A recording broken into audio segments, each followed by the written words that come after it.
people need to have that hospitality, they need to have that attitude, and the skill set is something that can be taught to people, but we are always looking for people with the right attitude. I mean, that humility, that humbleness, that hospitality is something that is innate, that comes from the within, and rest, everything can be taught to people. Somewhere along the way, we as bartenders forgot what we are meant to do is to make fun drinks, make consumers happy and have a great time. And it is very important that finally someone is shifting back to it, and I'm seeing more and more bars doing it. Yeah. Cheers. Cheers. The reason being canteen class was to get all of you students closer to the industry. And this person standing on my left, Prantik, was a student of IHM Mumbai. IHM Mumbai pura hai.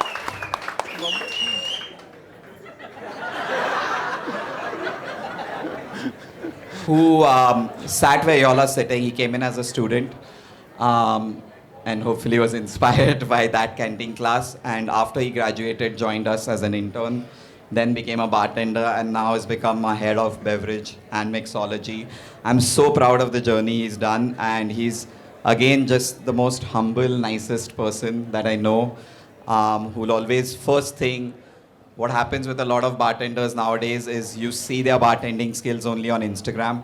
But with Prantik, the humility he's had of taking care of his own team, which is behind there, but taking care of every guest that sits at the bar counter. So we have Prantik here today.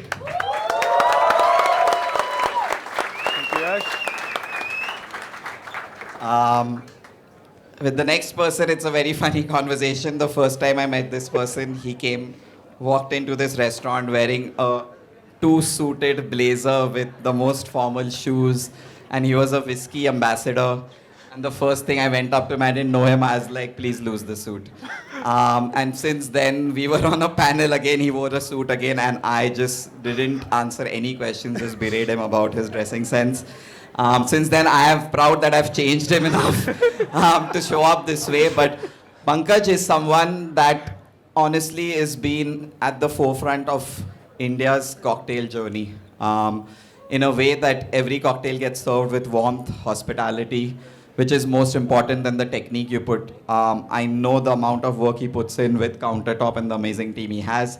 He's just opened what will be one of India's best bars, Boilermaker. But again, he's just like a nice, warm teddy bear. Like I want to hug him every time as long as he's not wearing a double-breasted jacket. So over to you guys. Thank you so much for doing this. Thank you. Check. Good evening, guys. Good evening. How is everyone doing? Good evening. Yeah? Prantik, how are you doing?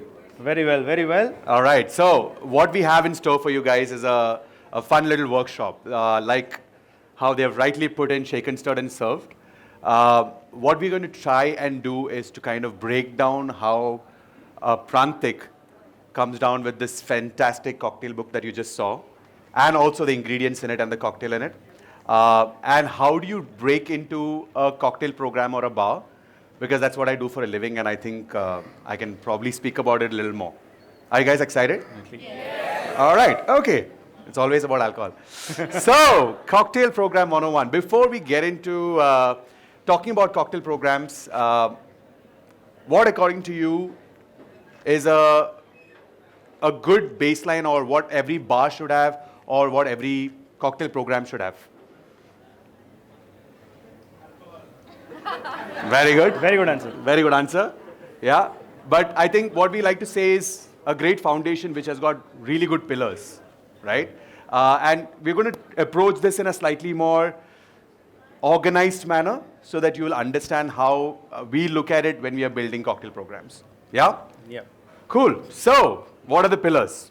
What do you think are the pillars of building a great bar? Team. All right. Inventory. Inventory. You went in for the kill. Where are inventory boys here? The vibe. Yes. Okay. What else? Come on, guys. It's not a serious conversation. We're just having a chat. Great alcohol. Okay. Flair. Okay. Interesting. No. Nope. No breaking glasses. Okay, great. So there's some good response. But the way I look at a bar program from a personal point of view, and Prantik, just butt in whenever, the first thing that I look at is what is the concept of the bar, right? Before we even get into cocktails, we need to know what is the program that we want to create for the bar and what is the concept of the bar. And the concept of the bar can change, right? It can be a varied specifics. It can go into, am I a serious bar? Am I a casual bar? Like, for example, Boilermaker is a dive bar, right? So I have to be very clear of what a dive bar can deliver. Bombay Canteen, when you walk in, the largest piece of furniture that people will stand in is the bar, right? That's the first thing that you see. So what's the kind of program that you create? I think that is a starting point for building a cocktail program, according to me. And I think it's a very, very crucial point of building a bar program, right? So, as Pankaj rightly said, we have to look at the kind of place we are in, and we have to decide what kind of a program we want to offer to the guests who are walking in through those doors. So, as Bombay Canteen, we are a Indian dining restaurant, but we are not doing it in a very casual sense. We are not doing it as a fine dine, but it's somewhere in between. We call it a modern Indian casual dining restaurant. So Yeah. the bar program and the bar itself needs to reflect that. The team needs to be, not very uptight. Hi, sir. How you doing, sir? How you doing, ma'am? It needs to be more casual, more approachable. People of any age should be able to walk up to the bar and be very comfortable with just having a conversation with the people behind the stick. And the drinks need to reflect that. Yeah, as well. And I think the way we look at, the way you imagine a concept is, even before the first furniture is laid out or the first nail is plugged in, you need to see a vision for what you want to create, which is your finish line, when the final product is, right? So if you're able to see that vision of what you want to create as a concept, and you start working towards this, is how you build a concept. You guys agree with that as a pillar? Yes. All right, awesome. The second most important is design and layout. And you will see, we recently opened a bar in a shed in Goa called Boilermaker. All right. When I first saw the space in its raw form, I told my partner that, no man, we can't open a bar here because it's in the middle of nowhere. It's literally a shed. Apple, I'm hoping an Apple success story with the bar. But what is that design and layout that you have in terms of after seeing the venue, right? When you saw Bombay Canteen, Yash, it was a parking lot before, correct? So interesting that you brought it up. So where you guys are standing, and I don't think we have the images up there, Bombay Canteen used to be a parking lot. That doesn't mean the structure didn't exist. Literally where a lot of y'all are standing, I have photos of like Jeep Duster being parked there and stuff like that. But one of the things and I'll walk y'all through the design so that we get an idea of the design and layout here, is if some of y'all were here for the Bene talk and he spoke about the business plan, right? How many people you expect to come, how many people will come from the neighborhood. Samir, my co-founder, Chef Lloyd, when we planned this place, if you look around you, you see a lot of glass and steel, right? This glass and steel is supposed to demarcate a bungalow. We designed it like we found the remnants of an Indian bungalow. But the reason of doing it that way was we wanted to break up the largeness of the space.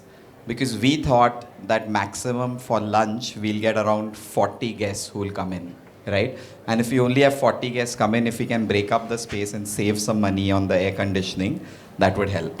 Obviously, that never happened on a lunch day. Nowadays, we do 200 people. But one of the first things for us was to change the perception of what a restaurant in India and an Indian restaurant would be. So as soon as you walked in, we wanted the largeness of the bar to hit you. And that we always decided that between these two pillars is where the bar would stand, because no one expected a restaurant serving Indian cuisine to be having a bar and cocktail philosophy. And that's how we went about the layout for Bombay Canteen. Thank you, Yash. So it matters. So Yash saw it in a very different thought process because he wanted the bar to see it. It is fuller. When I look at that space, the first thing that I could think of is, when you read some level of architectural books, you understand there are different styles of design. And this, I would say, is correct me if I'm wrong, don't kill me if otherwise. It's a very Art Deco style inspired architecture, right? That means it's clean, it's elegant, it has got metal, it's got glass, it's got these intricate details on, if you look around, you will see intricate details on each of the panel. And when I saw the first time the design that I could only imagine a very rugged industrial style of a design. Now, when I say industrial, it means it's got a lot of metal, it has got a lot of corrugated sheets. None of it looked like that the way it is. It's how I got the bar, pretty much the last picture you see. All I had was a shell and how to create an industrial looking space. I mean, to be very honest, like I visited his bar recently, and it still has a lot of exposed bricks in there. Yeah. So we plastered the wall and broke it down. So our contractor was like, "Sir, aap kya kar rahe ho?" we plastered everything and broke it down to show that, you know, that grungy industrial vibe, right? So every bar, when you're thinking about the finish line, like I mentioned, it will also play into the design and also the layout.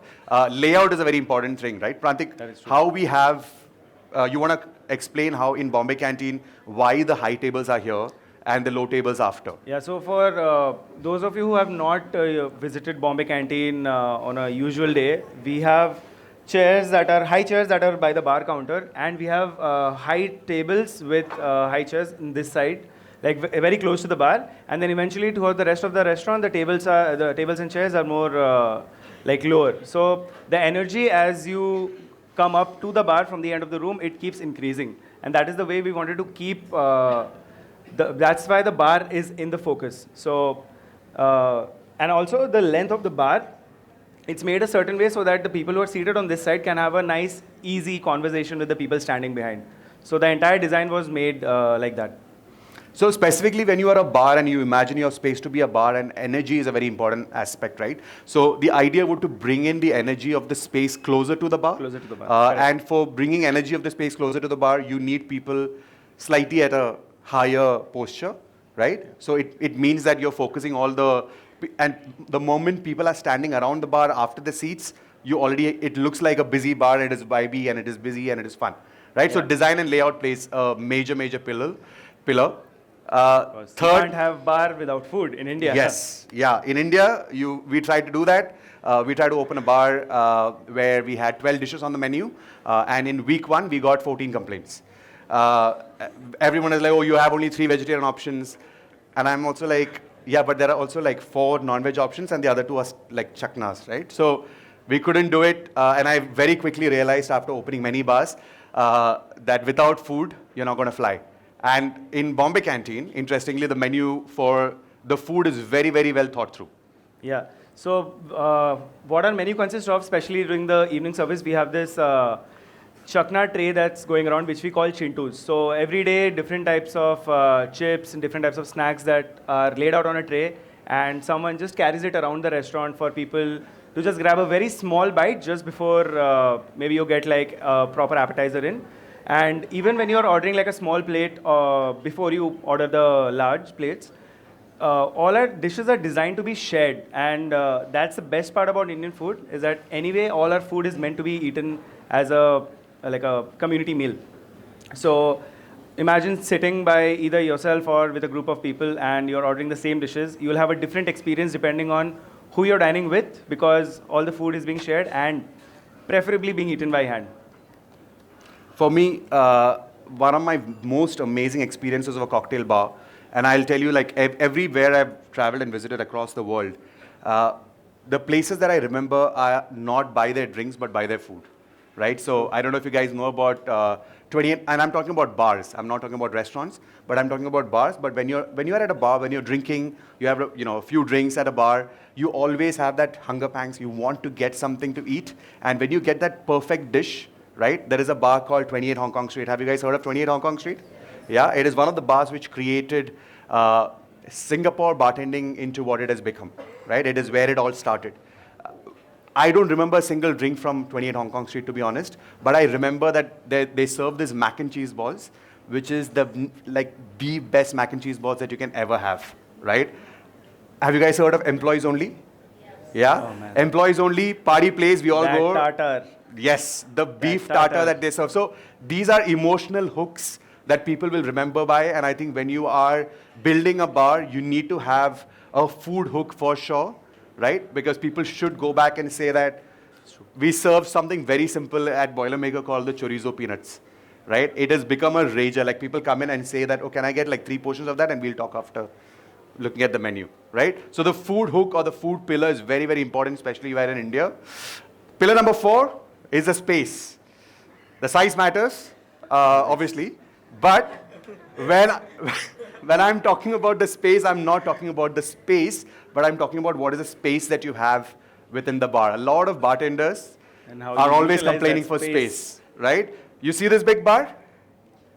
Now ask the Bombay Canteen team how many complaints they have, right? The space is never enough, right, Yash? Never enough. Freezer is less. There is no ice machine. There is no liquor store. There is no ice machine. I don't have a prep room. Yeah, there you go.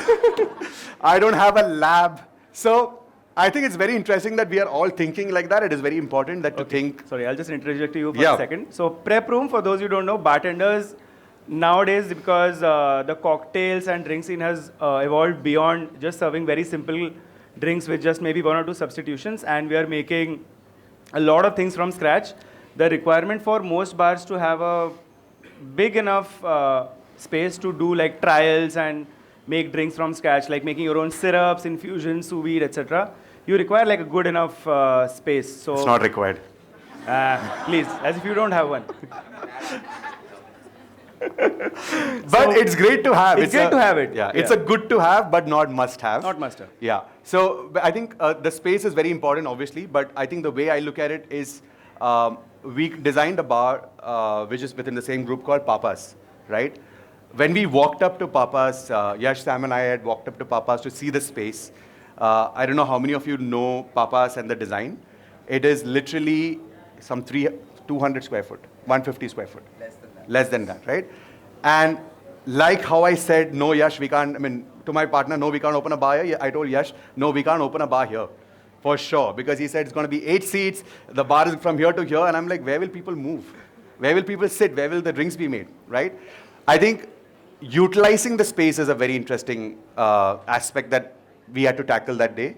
And designing a bar which kind of allows you to have everything that you need, but without taking up too much space. That's what I'm saying. And I think the biggest learning in this situation is something that we all propagate called workflow.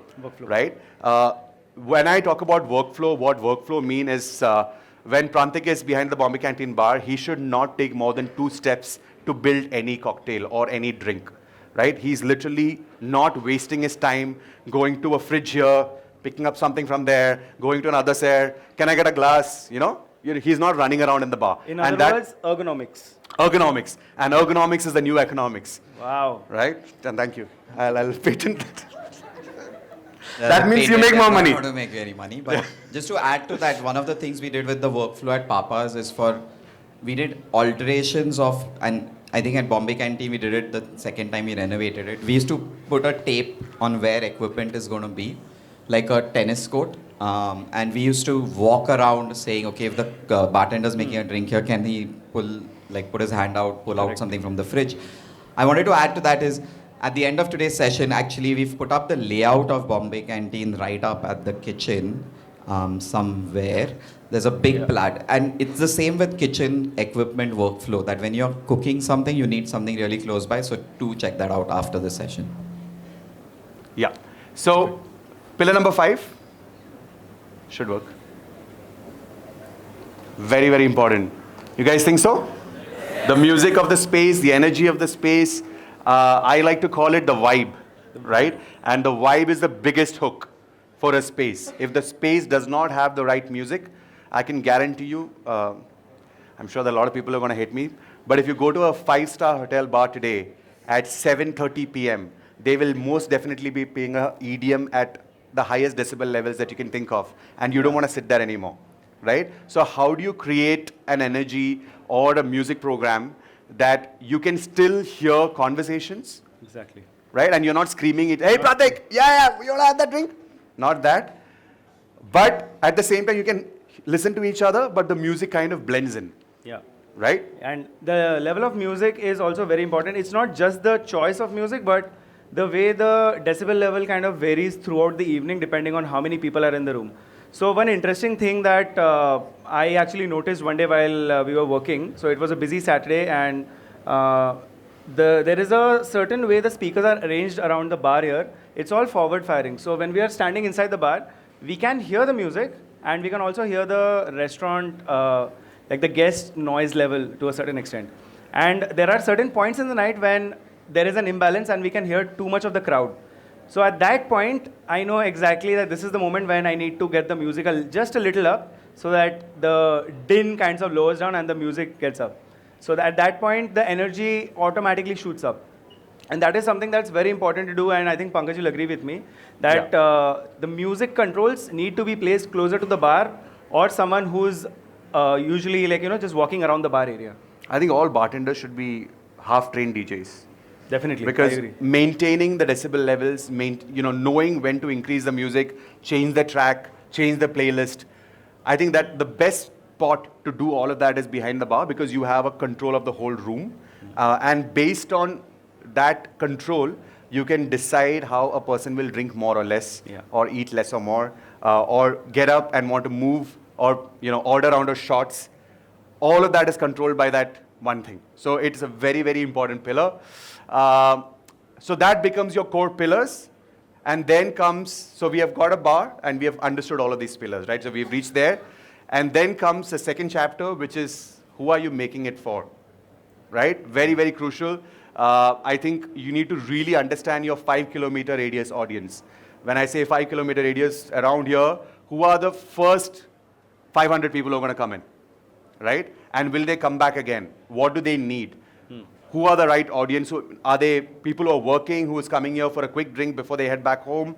Are there people who are going to come with family and have a meal and drink at the same time? Are there people who are going to make it a destination to come in and dine at your bar and drink at your bar? I think understanding that audience is very, very important, and it starts with that 5-kilometer radius because that's the immediate audience that you will cater to.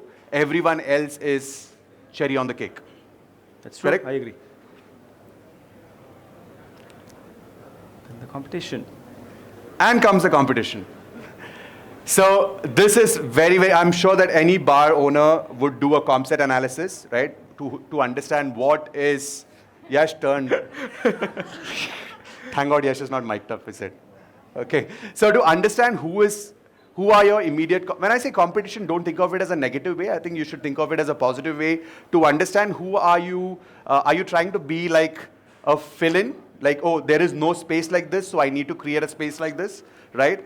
When it came to Boilermaker, we were trying to fit in a bar which was not existing in the region, right? When I'm saying region, not Goa, but in Seolim, right? I knew that Seolim as a space had a lot of people traveling in, or a lot of people who are living there who moved to Goa during the pandemic, right?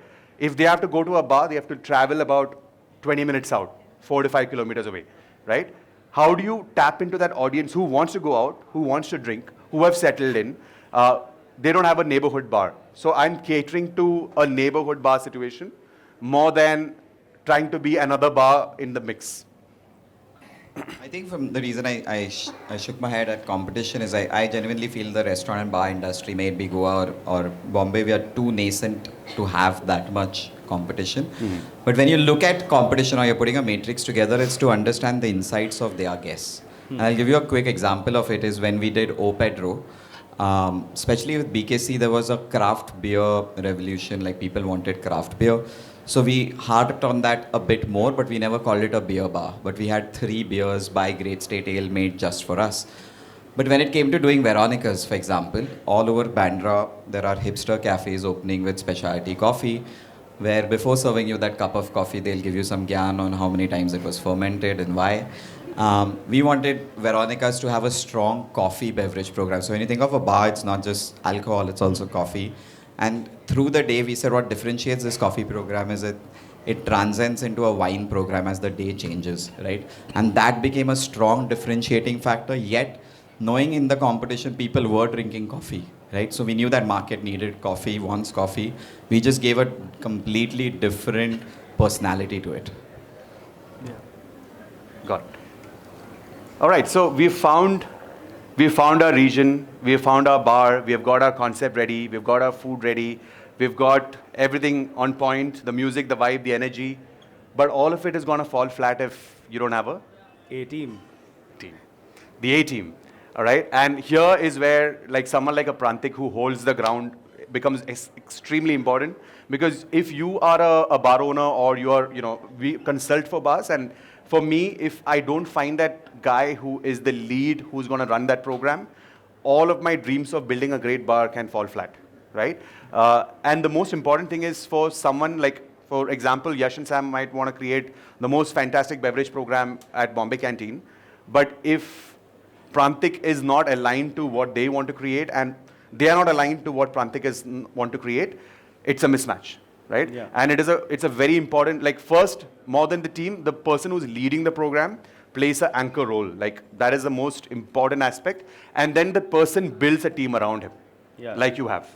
Like I had to first get a proper understanding of what the vision for Bombay Canteen as a bar needs to be, and I have to see the end goal that okay, this is something that I want to achieve, and of course Yash and Sam have a goal of their own, and my goal is tied into that this bar needs to reach a certain level of excellence, and now when my goals are aligned, I have to train my team who's working under me to, if not attain all of the parts of the goal that I am trying to achieve, but at least some parts of it. So say there are 4 or 5 members or 8 members in your team, everyone needs to do something that is working towards that goal.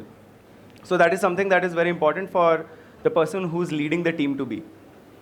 And I think giving the, like what I've done at Boilermaker is very interesting, because each of my team members is a character of his own. Yeah. Right? They are high energy 22-year-olds, full of power. You can't tell them to stop, reduce your energy, calm down, don't get shit-faced, don't get shit-faced, right? So to manage a very dynamic team who is super passionate about hospitality, super passionate about service, and giving them their energy spurts independently and individually becomes a very important thing, because if they don't own the space, I won't be here standing here and doing a session today when I know that today is a Saturday night and it's going to get slammed like we did yesterday. And if the team is not there to hold that fort down, we can't do that, right? So giving them the charge in a way, but also telling them, okay, these are the guardrails. Tell them the guardrails. And Yes. I think the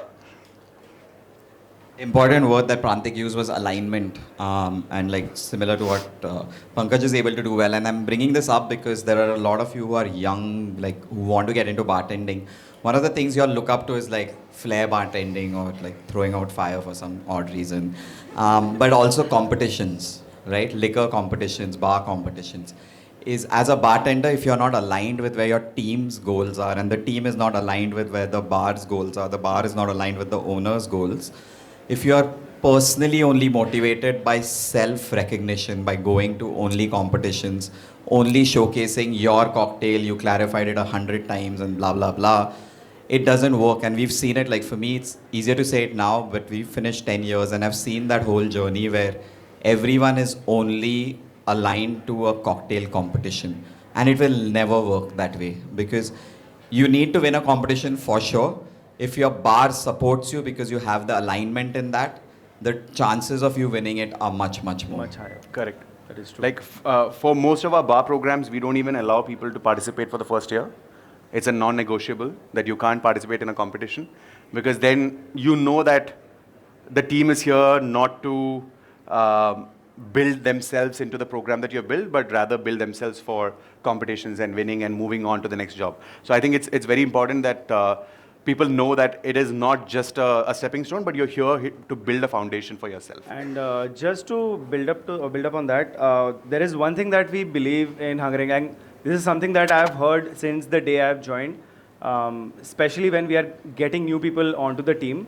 We always believe that people need to have that hospitality, they need to have that attitude, and the skill set is something that can be taught to people, but we are always looking for people with the right attitude. I mean, that humility, that humbleness, that hospitality is something that that is innate, that comes from the within, and everything can be taught to people. So we come to chapter 6, and now we have built 90% of the bar, and the last 10% is your cocktail program. But oftentimes we look at the cocktail program as the most important aspect. And I think that is where a lot of bar programs fail, right? Because according to me, yes, it is important. You need to have great cocktails, but it is the least important factor in running a successful bar. And I'm sure that a lot of people from the industry and a lot of aspiring industry folks who are going to get into the industry, we often get carried away with what is happening around us and trying to replicate it. Case in point, this clarifying cocktail trend, right? Everyone has a colored water on their menu and multiples of it. I have clarified my water. There you go. But clarifying a cocktail is a technique, whether it be fat wash, whether it be milk wash, whether it be gravity filtration. There are a lot of names. I have coined a few myself. Interesting thing is that if you go back to the chapter 4, and there is something called as space. Right? And then you have 6 clarified cocktails on the menu, and during your operation, you have 7 filters in the back of your operating bar. You have failed as a program, right? Because you have not considered space when you put 6 clarified cocktails on the menu. So again, I think you need to really understand, do I really need a clarified cocktail on the menu just because it is in trend, right? And I think to have the right balance is very important. And for that, before you reach the cocktail program, you need to already look at these 5 other things that we spoke about. All right, so I'm going to run you through a few concepts that we had pitched and failed. Okay, I love pitches and failures because we pitch about 100 concepts to 100 clients, and maybe 3 get picked up. No, that's a lie. Actually, it's a lot more gets picked up. But this was we had pitched this idea. It was a Cantonese and Sichuan inspired bar, and we had this amazing idea. The team, brainstormed and came up with a concept. Right? You remember the concept? Yeah, the first part. Right. So this was an open bar layout like this. The bar was a center. When you walk in, you see the bar. Everything kind of there's a team which is solid, execution was on point, and they wanted to create a phenomenal cocktail program in their city. I will not name it, but the cocktail program is already growing, right? So they wanted to kind of up their game. They shut down the whole restaurant, reopened it, and they asked us to kind of come up with a program for this space, and we thought about it. The food was very Cantonese and Szechuan style food, and we said, hey, we need to do a program which is inspired by the hawkers.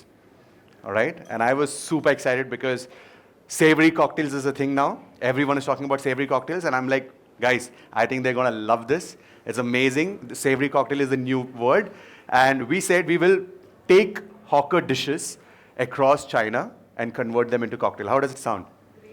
Great, right? I also thought the same. Shot down in the first 5 minutes, right? And we had to go back with something which we do not want to do, right? Finally, we settled on something like Festivals of China. Why look at me? It wasn't me. No, it was not you.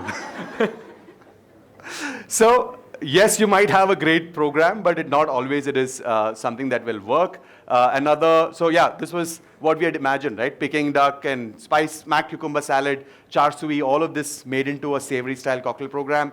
Super tasty, very nice drinks, but obviously failed.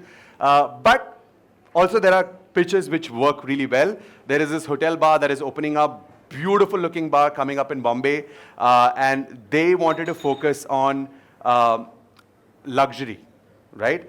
Luxury lifestyle, hedonism. I don't know if you guys know. Yeah, please can you explain this word? Even I don't know what it means.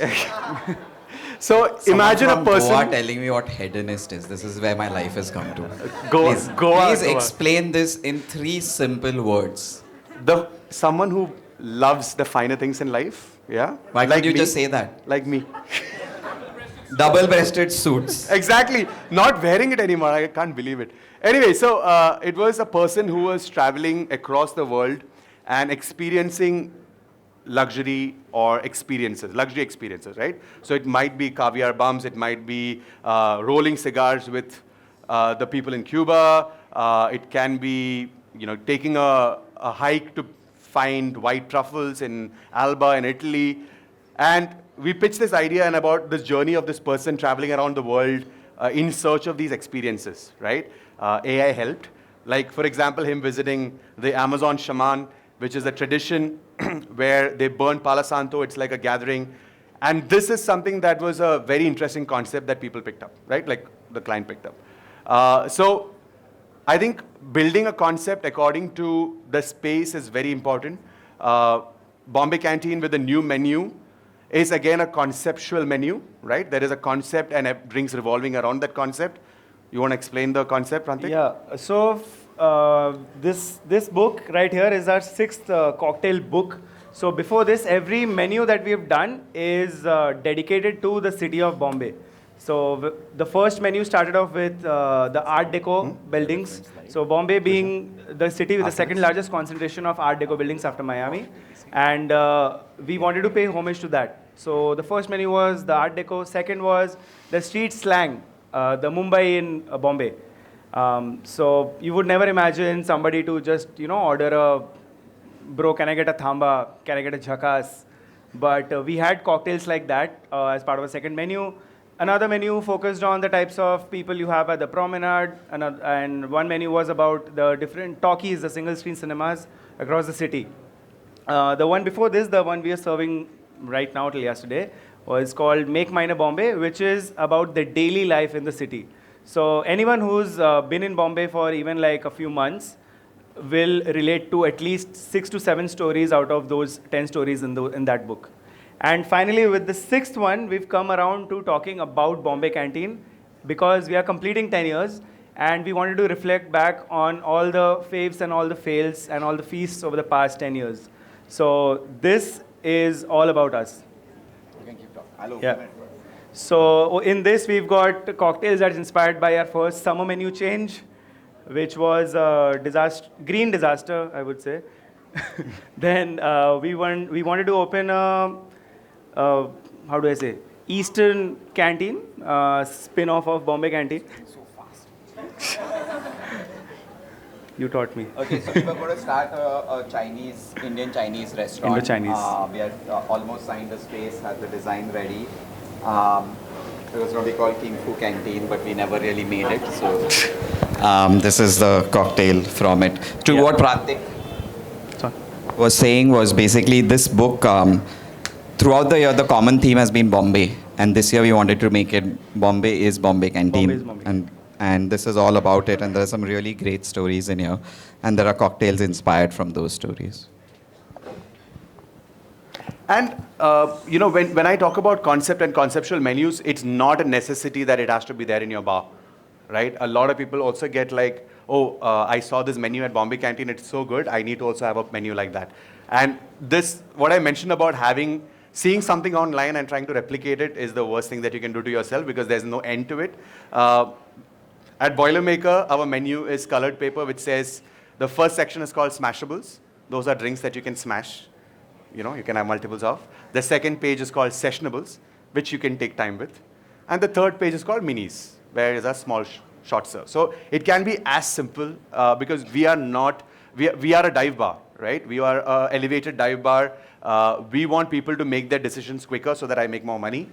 And I don't want them to get carried away with flipping pages and opening up. No, it's a fucking amazing menu. Don't say anything, Yash. Don't say anything.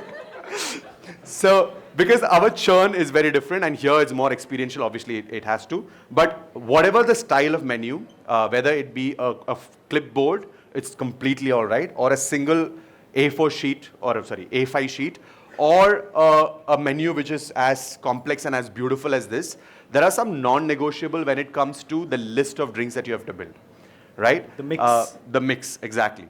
And I like to call it, there has to be something for everyone, right? You walk into the bar, you should be able to order more than 4 drinks from the 10 drinks of the menu, right? You will gravitate towards it, you will want to try it. And each of the drinks, the way I look at building a menu is each of this drink has to be reordered.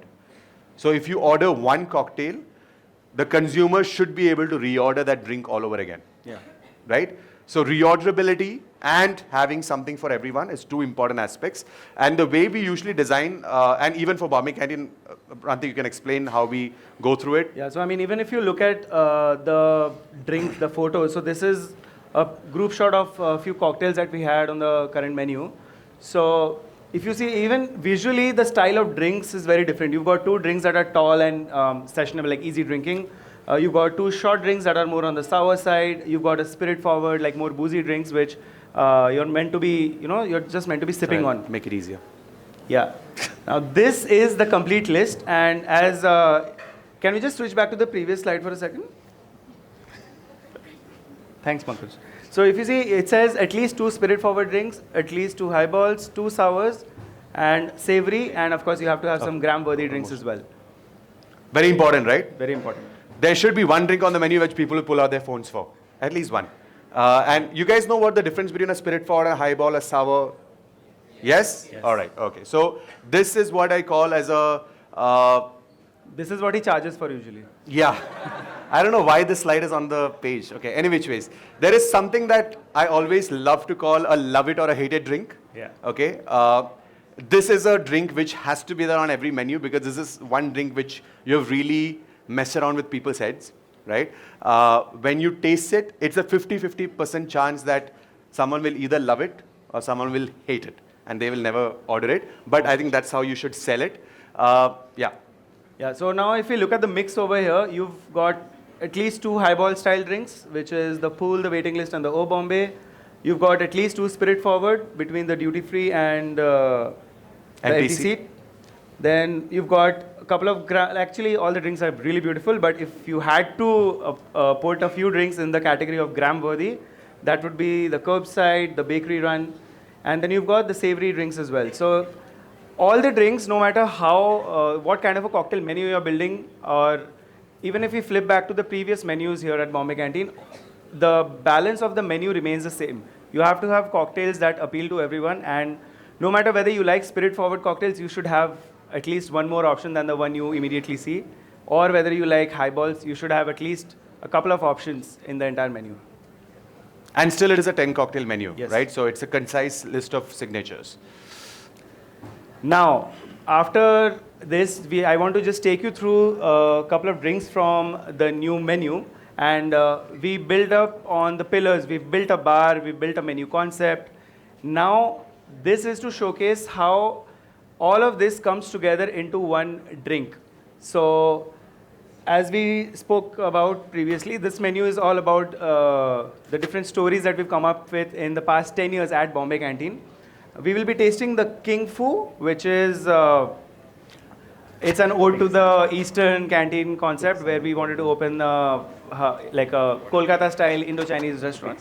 And the flavor inspiration is from manchow soup. So we've managed to get that similar kind of flavor into the drink. And the second one, the Market Day, is it's a very nice green vegetal cocktail. Now, when you say vegetal, doesn't mean it feels like you're eating vegetables. It's got this similar kind of like fresh, refreshing notes. So, when you think of a color, if you're eating something, imagine how tasting the color green would taste like. That's what vegetal means. So, we are using an indigenous spirit called mahua, which is distilled from mahua flowers. Green pea, mint, cucumber, and elderflower. All of these combinations into the same cocktail. And the drink will just come out in a bit, and you will see how it looks. There you go. So this is the Market Day. The drink's visually really beautiful, and the flavors are also really complex. And this is the King Fu with a garnish of, in Bombay we call it time pass, which is crunchy noodles with Szechuan chutney. So the drink itself has tequila that's been flavored with the essence of manchow soup, and there is a vegetarian broth, a bit of mezcal for that earthiness, and a little bit of apple cider vinegar. Got it. I'm going to pass it on Yes. without looking anywhere. So, Huh? They're kids. Oh yeah, not here, No. not here. I'm going to...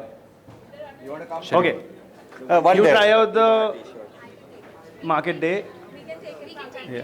You can pass it on so that nobody will hit me after that. hold. Pass it. He's coming in. Cool. All right. Anything else?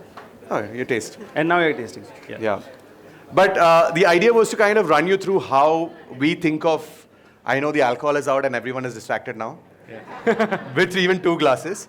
But the idea was to kind of take you through how we think about a program, not just from a point of view of a cocktail menu, because as I mentioned, it's very important, but it's only 10% of your final. How to think about the entire journey to reach into that cocktail program, right? And for me, I've been fortunate to have built so many bar programs across the country, and it becomes even more exciting to come up with newer programs. And yeah, that's it. Easy. Thank you guys, that was amazing. We'll open it up to questions. We've got a good 10 minutes of questions. I'll start up with this lady behind you. So I just have a small question. Your Yeah. drink, the Midnight Brekkie, has a I knew that was coming. has a garnish as a watermelon slice. I just want to know your idea behind that. Why is it a watermelon slice? Because it's a clarified PB&J, so why watermelon slice? Okay, so Midnight Brekkie as a cocktail was created during the pandemic. The idea was to create a drink which was tasty. And it came because of a PB&J sandwich. I was eating quite a lot of it. You guys know what a PB&J sandwich is? All right, okay. So it's peanut butter and strawberry jam, or any other compote. But when I was building that drink out, the fact that the final recipe, what it is today, it came after throwing away a lot of other recipes, right? Because I was trying to find the right sweetener. I was trying to give it length. While building a cocktail, these are things that you think about, right? Whether, number one for me is it smashable? Can you have multiples of it? And I couldn't get the length going somehow without, how do I put it? Something which is for dilution other than water. Because if you put any other dilution other than water, it would kind of make it flat. And I had 2 options. Either I could go with green apple juice, which can filter out, or I could go with watermelon juice, which is also filter out and effective. And watermelon juice is also a classic breakfast drink. So the name also kind of connected, and I thought it was a very good ingredient to give the drink length. And that is why it became watermelon juice and watermelon slice. Yes. So I have 2 questions. I better use this chance. So the first question would be, what is your opinion about the speakeasy culture which is growing in Mumbai? So everyone's going for speakeasy. What is your opinion about it? And the second one is, you said we need to have 2 highballs, 2 sour cocktails, 2 spirit-forward cocktails. Does that work with garnishes as well, like non-edible, edible, experimental garnishes? Or just work your way, do what suits the cocktail rather than having like a set which goes around? So I'll pick the first question. India has always had a habit of catching up with the West, right? The speakeasy bars existed primarily in New York, was a big hub for speakeasy bars. Comes from the 1920s, entire speakeasy era and all of that we always talk about. But it existed back in the day. In India, it started in 2012, 2013. So it's not a new thing in India. There was the first speakeasy bar that I know of was a bar called PCO, right? Which has recently opened up here. Fantastic. They really created a bar which was only serving classics, right? I think it was also a lot of education then. But today, you can have it, but I think it is not new anymore.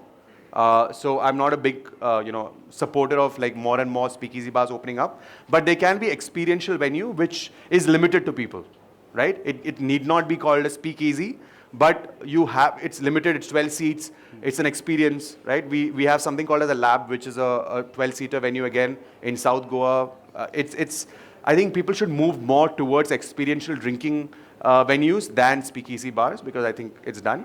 Number 2, garnishes. I think the way we look at garnishes is it should be edible, all of it, right? Also to avoid wastage.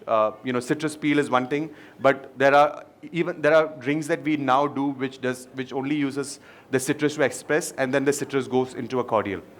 Could be also done, right? So it depends on how you want to take care of your ingredients, but ideally, if you are giving something in a glass, it should be edible. Also, harkening back to the point about space, depending on what your team is able to execute efficiently and easily, like for a service, I think that's more important. Of course, edible, And depending on what kind of concept you are running, it does not, you don't always need to have very high concept garnishes, but something effective, something that ties the drink together works.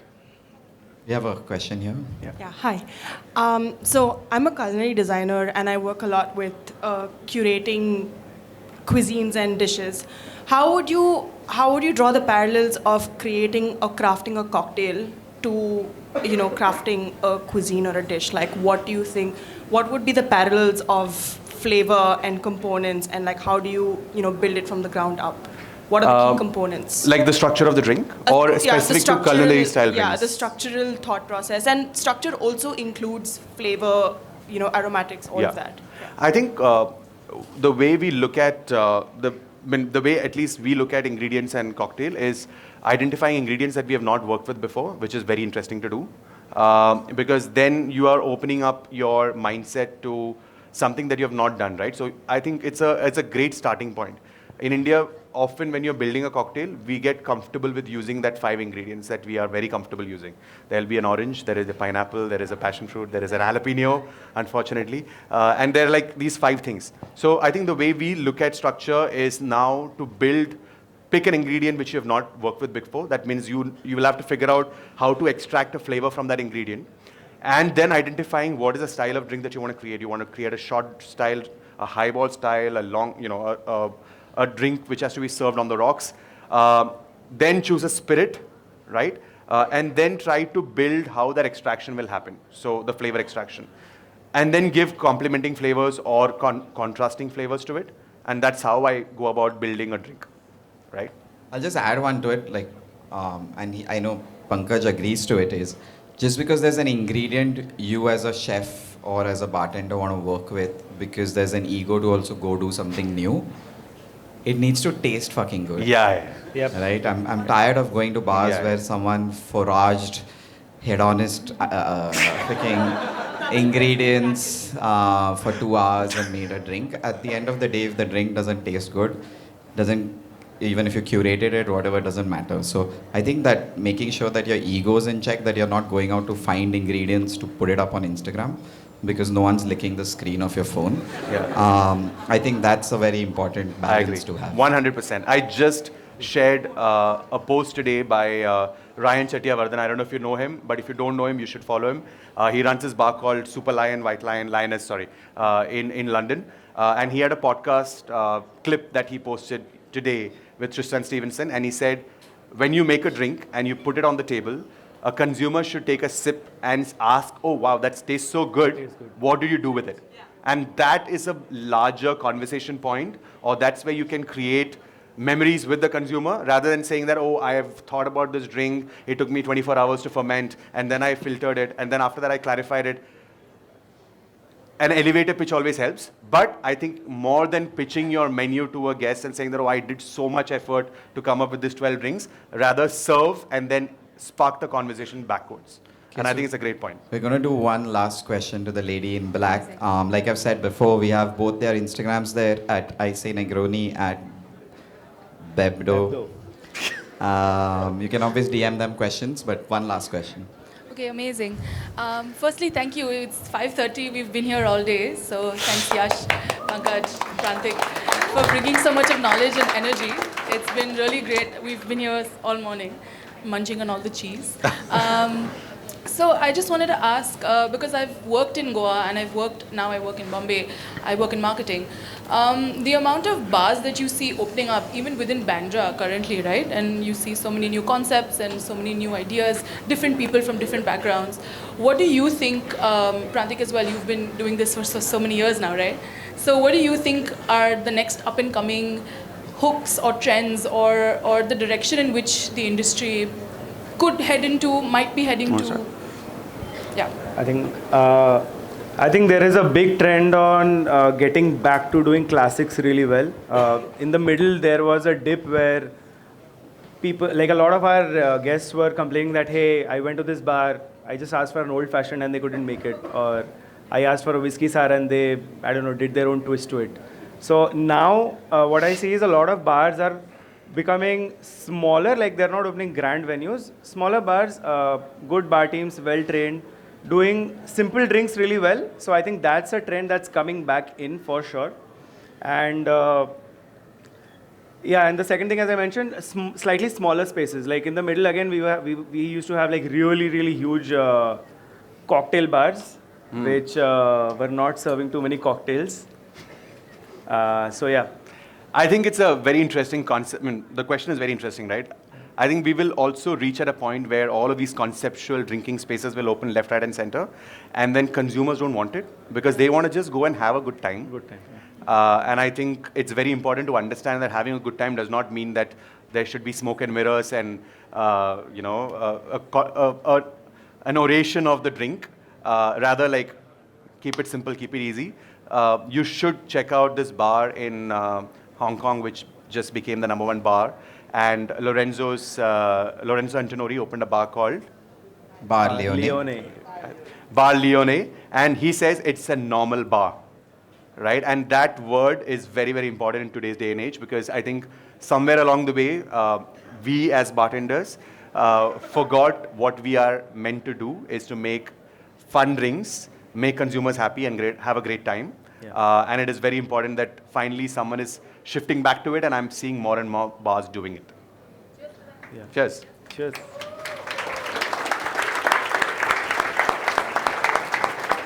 Okay, PNP, it's been a super interesting time.